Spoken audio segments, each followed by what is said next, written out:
Every year February 19న Shivaji Maharaj గారి జయంతి జరుపుకుంటాం కదా. అలాంటిది మొదటిసారిగా ఆయన జయంతి వేడుకలను జరిపింది ఎవరో తెలుసా?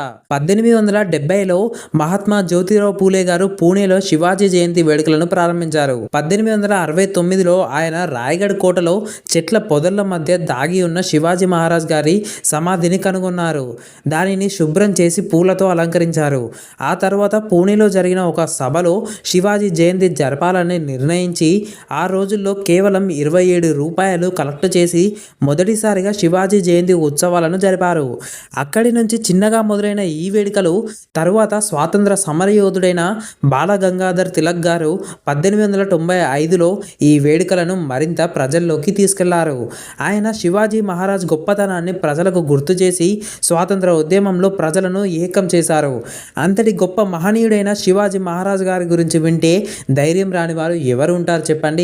అందుకే ఆయన జయంతిని ఒక పవర్ఫుల్ వేదికగా ఉపయోగించారు. సో అలా అప్పటి నుంచి ప్రతి సంవత్సరం ఛత్రపతి శివాజీ మహారాజ్ జయంతి వేడుకలు ఎంతో ఘనంగా జరుపుకుంటున్నాం. శివాజీ మహారాజ్ గారు మనకు చెప్పింది కేవలం ఒక్కటే, పరిపాలన అంటే అధికారం కాదు, పరిపాలన అంటే సమానత్వం. మరి మీకు ఈ ఇన్ఫర్మేషన్ వర్త్ అనిపిస్తే జై శివాజీ అని కామెంట్ చేయండి. మరి ఈ వీడియోని అయితే లైక్ అండ్ షేర్ చేయడం అయితే మర్చిపోకండి.